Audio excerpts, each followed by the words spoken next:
অনেকের না পাওয়ার অভিযোগও ছিল, সংখ্যা অনেক। আবার অনেকের বক্তব্য ছিল যারা পাওয়ার যোগ্য নয় তাদের দিয়ে দেওয়া হয়েছে। তাই আমরা মোটামুটি একটা ভেরিফিকেশনের কাজ করছি, যে কাজ আগামীকাল পর্যন্ত আমাদের চালাতে হবে। এর মধ্য দিয়ে ইতিমধ্যে যারা ভেরিফাইড হয়েছেন, সংখ্যাটা অনেক, গত মাসের থেকেও অনেক বেশি,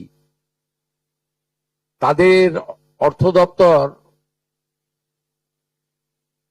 17 তারিখ থেকে এত বিরাট এলাকা, বিরাট টাকা 2-3 দিন লাগবে, অ্যাকাউন্টে ট্রান্সফার তারা করতে থাকবেন।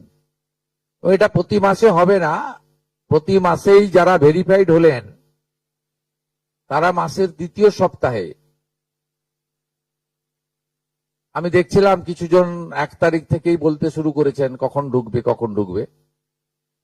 মানে এরা মূলত আমাদের ভোট দেয়নি, আমাদের পরাজয় দেখতে চেয়েছিলেন, খুব কষ্ট হচ্ছে ওদের।